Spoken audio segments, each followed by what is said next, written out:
L'info du Grand Lille en continu. Adrien Lanois. Bonjour à toutes et à tous, bienvenue sur Grand Lille TV. Bon réveil aussi, bon appétit si vous prenez votre petit déjeuner avec nous. Il est 7h30 en ce vendredi 27 janvier. D'abord vos prévisions météo avec d'abord un temps plutôt ensoleillé, des températures encore négatives cette nuit, moins 4 degrés relevés à Lille. Mais dans la journée, les valeurs vont nettement remonter jusqu'à 7 degrés de prévu cet après-midi. En revanche, le ciel lui va se couvrir et on aura beaucoup plus de nuages en deuxième partie de journée.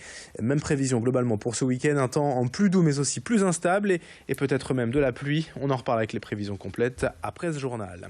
Sur les routes, le trafic se charge tout doucement sur la 25, la RN 41 depuis la Flandre et les WEP, et sur la 1 également jusqu'à l'Équin, sur la 22 depuis la frontière belge jusqu'à Ouascal vers Lille.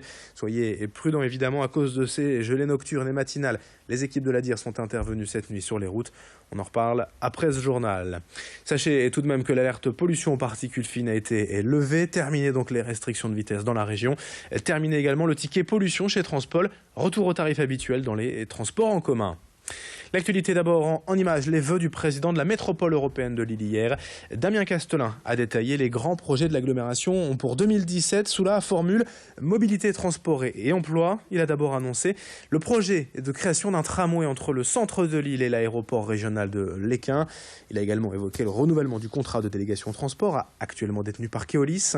Un bail important d'environ 2 milliards d'euros et qui régit les transports en commun de la métropole lilloise.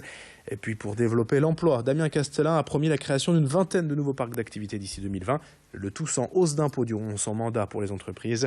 Enfin, le président de la MEL n'a pas échappé aux questions concernant l'enquête pour corruption et trafic d'influence dans le cadre de l'attribution du marché du Grand Stade. On l'écoutera à ce propos tout à l'heure, tout de suite. Écoutez Damien Castelin, évoquant le projet de tramway vers l'aéroport de Lille au micro d'Edil Gunaï. Nous avons cette volonté de relier l'aéroport au centre de ville de Lille et c'est une épine dorsale sur laquelle nous allons développer les zones d'habitat, les zones d'activité économique, notamment le CRT de l'Équin et le grand projet Lille Aéroparc de la Chambre de commerce. Nous lançons les études de maîtrise d'œuvre et ces projets, c'est malheureusement des projets de 6 à 7 ans, mais c'est maintenant qu'on doit le lancer pour avoir effectivement cette ligne pour 2021-2022. L'actualité du jour est également la présentation officielle du projet de réhabilitation des Grands Moulins de Paris à Marquette-les-Lilles. Cette immense bâtisse reconnaissable depuis la rocade nord-ouest avec sa façade de 140 mètres de long et son beffroi de 40 mètres de haut va enfin être ressuscité. Le lieu entièrement abandonné depuis plus de 25 ans a tristement marqué l'actualité en juin dernier quand une adolescente de 16 ans est morte en tombant du haut d'un des silos. Alors concernant la rénovation, l'extérieur du bâtiment va être conservé bien sûr, mais l'intérieur lui sera totalement refait pour y construire 265 logements mais aussi des commerces, soit plus de 20 000 m² de surface reconvertie. La fin du chantier est annoncée pour 2021 avec un coût de plusieurs dizaines de millions d'euros.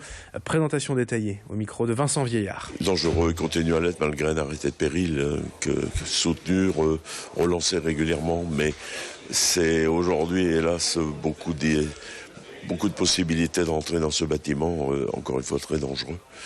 Et puis voilà, c'est une bonne chose qu'aujourd'hui il sera sécurisé un peu mieux qu'il l'est et puis que les travaux vont commencer. Sécurisé, c'est par la présence d'abord peut-être de clôtures renforcées, mais également de présence de gardiennage.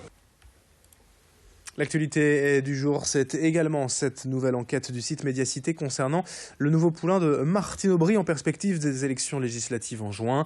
François Lamy est aujourd'hui inconnu du public, il n'est pas lillois et pourtant il pourrait être le prochain député de la très convoitée première circonscription du Nord. Invité hier sur notre plateau, Jacques Tranceau, directeur du site d'investigation, nous a raconté l'histoire de cet homme politique imposé à tous, même aux plus hauts responsables politiques du Nord qui convoitaient la place. Une volonté de la maire de Lille qui n'a pas hésité à négocier au plus haut du Parti Socialiste. On l'écoute hier avec Xavier Silly. On reconstitue le fil et on explique par quel stratagème, par quelle négociation Martine-Aubry arrive à soigner le parachutage de son poulain. Et ça remonte très haut, ça remonte jusqu'à l'Élysée. Et donc on raconte un déjeuner début juillet entre Martine-Aubry et François Hollande. Et il trouve un moyen de proposer autre chose à Bernard Roman, celui qui occupe la place. Bernard Roman qui accepte la présidence de l'ARAFER, qui est une instance étatique de contrôle de la sécurité et de l'organisation ferroviaire en France. Un poste poste intéressant, très bien payé, et donc il finit par céder, et du coup il dégage le terrain. Sauf que c'est pas aussi simple que ça, puisqu'il peut y avoir plusieurs candidats. Il y a eu plusieurs candidats, donc on a réussi à les neutraliser. C'est pas toujours glorieux d'ailleurs pour comment dire, le fonctionnement des partis. C'est beaucoup critiqué par les Français, et là c'est vrai que si vous avez la curiosité d'aller lire cet article, c'est vrai que ça ne va pas nous réconcilier avec le fonctionnement des partis, parce qu'il y a des choses qui se passent en coulisses et des choses qui se passent indépendamment des militants. Et toujours à propos de politique et de cette primaire à gauche, sachez que Grand Lille TV diffusera ce soir en direct le dernier meeting de Benoît Hamon depuis le Palais des Sports Saint-Sauveur à Lille. Rendez-vous dès 18h30 sur notre antenne pour ce dernier rassemblement du candidat favori du second tour de la primaire à gauche ce dimanche.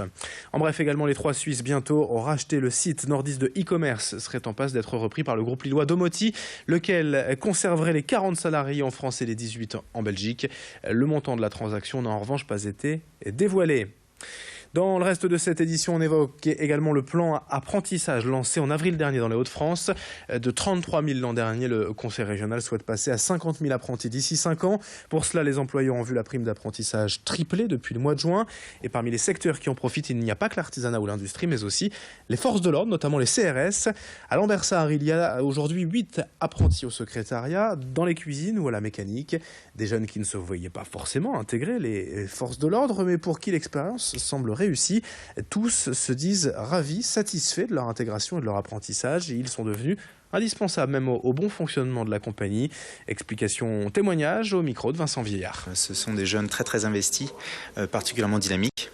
Ils apportent toute leur jeunesse, toute leur envie de travailler, et oui, effectivement, ils sont plutôt très appréciés des services, et leurs tuteurs y sont très attachés. Ils vont réussir leur examen, donc ce que nous leur souhaitons, et puis en espérant qu'ils aient reçu la meilleure formation possible. La fonction publique, on l'intègre par concours, donc soit des concours administratifs ou des concours de policiers, de gardiens de la paix ou d'officiers ou de commissaires. S'ils veulent rester chez nous, il faut qu'ils passent le concours. Donc on espère que la formation qu'ils auront reçue leur permettra en tout cas de passer le concours dans les meilleures conditions.